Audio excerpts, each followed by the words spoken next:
अस्सलाम वालेकुम। मैं हूँ समर। दुआ है सब ठीक हों, खुश हों और खैरियत से हों। आज आलमंड केक की बहुत ही इजी और क्विक रेसिपी लेकर आई हूँ। तो देखिए मैं किस तरह से बना रही हूँ। आलमंड केक बनाने के लिए मैं 2 कप मैदा ले रही हूँ और देखिए मैं इसको इस तरह से लेवल कर लिया है मैंने कप को। तो जनाब मैं ये केक का प्रीमिक्स बना रही हूँ और फिर इसको हमें किस तरह यूज़ करना है मैं आपको आगे चलकर बताऊँगी। ये 2 कप मैदा लेने के बाद मैंने इसमें 1 कप पिसी हुई चीनी, याद रखिए चीनी मैंने पीसने के बाद इसको मेजरमेंट किया है। अगर आप इसको मोटी चीनी को मेजरमेंट करेंगे तो वो क्वांटिटी में डबल हो जाएगी, तो इसलिए आप चीनी पीसने के बाद ही इसका मेजरमेंट लीजिए। और देखिए मैंने कॉर्नफ्लोर यूज़ किया है। 2 कप मैदे में मैंने 2 टेबलस्पून फुल भर कर डाले हैं कॉर्नफ्लोर के। इससे हमारा केक बड़ा स्पंजी और सॉफ्ट बनेगा और फ्लफ़ी भी हो जाएगा। बेकिंग पाउडर इसमें मैं 2 टीस्पून यूज़ करूँगी। लेवल स्पून को करने के बाद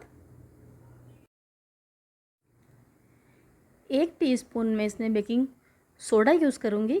जो मीठा सोडा हम लोग अमूमन डालते हैं खानों में अपने, वो वाला मीठा सोडा। और इसमें हाफ़ टी स्पून में इसमें साइट्रिक एसिड यूज़ करूँगी, यानी कि टाटरी। साइट्रिक एसिड डालने के बाद केक में काफ़ी सॉफ्टनेस आ जाएगी और ये क्वांटिटी में डबल हो जाएगा। ये डालने के बाद मैं इसे मिक्स कर लूँगी और इसे 3 से 4 मरतबा स्ट्रेनर की मदद से इसको हमें छान लेना है, ताकि इसमें अच्छी तरह से एयर आ जाए और जो चीज़ें हमने डाली वो अच्छी तरह से मिक्सअप हो जाए। अब ये केक प्रीमिक्स रेडी हो गया है। अब मुझे छोटा केक बनाना है, इसलिए मैं इसमें से 2 कप यूज़ करूँगी और छोटा केक बना लूँगी। इसके बाद बाकी मैं इसको फ्रिज में रख दूँगी और आप भी इसको 1 महीने तक स्टोर कर सकते हैं फ्रिज में, ये बिल्कुल भी ख़राब नहीं होगा। देखिए अब इसमें दोबारा से इसको 1 कप मैंने मेजरमेंट लिया है और मैं इसको छान रही हूँ फिर से, ताकि इसमें अच्छी तरह से एयर आ जाए।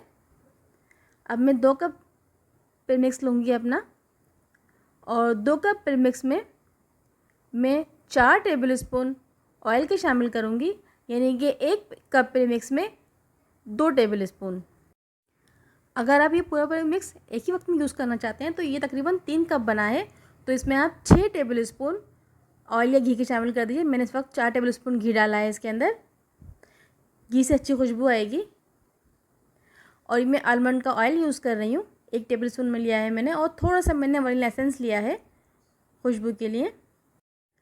और देखिए मैंने इसमें अंडा बिल्कुल यूज़ नहीं किया है। आधा कप दूध डाला है मैंने, अगर ज़रूरत पड़ी तो इसमें और शामिल करूँगी। अगर आपके पास पाउडर मिल्क है तो आप 2 कप मैदे में हाफ़ कप यानी कि आधा कप पाउडर मिल्क शामिल कर सकती हैं, तो उससे भी अच्छा टेस्ट आ जाएगा। और फिर आप इसको पानी डालकर बैटर बना लीजिए। तो देखिए फ्रेंड्स कितना अच्छा बैटर बनकर रेडी हो गया है।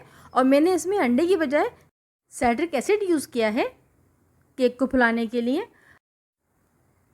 ये थोड़े से बादाम कट किए हैं मैंने बैटर में शामिल करने के लिए। आधे में अभी इस वक्त डालूँगी और आधे में जब मैं इसको बेक करने के लिए रखूँगी मोल्ड में, उस वक्त डालूँगी, ताकि ऊपर अच्छे से नज़र आए, लुक अच्छा है इसका।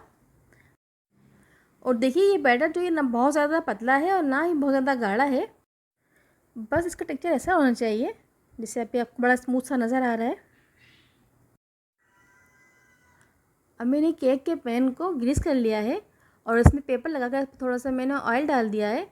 अगर आपके पास ये पेपर नहीं है तो आप इसके ऊपर मैदा भी डस्ट कर सकते हैं ऑयल लगाने के बाद। अब बस मैं इसको मोल्ड में डालकर 180 डिग्री पर 30 मिनट के लिए रखूँगी। मेरे पास गैस ओवन है, अगर आपके पास ओवन नहीं है तो आप इसको बहुत ही इजीली पतीली में भी बेक कर सकती हैं। पतीली में ये 40 से 45 मिनट में बेक हो जाएगा। बैटर को पैन में डालकर उसको हल्का टैप ज़रूर किया कीजिए, इससे जो भी बबल्स होते हैं वो निकल आते हैं और केक एक ही साइड से नहीं फूलता, हर तरफ से फूलता है। अभी ऊपर से मैं कटे हुए बादाम डाल रही हूँ उसके ऊपर। अगर आपके पास कोई और नट है तो वो डाल दीजिए। अब बस ये 30 मिनट के लिए ओवन में जा रहा है और बस हमारा आलमंड केक रेडी है।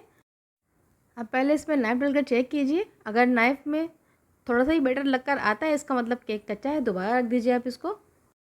और केक को हमेशा ठंडा करने के बाद ही डीमोल्ड किया कीजिए, वरना केक टूट जाता है।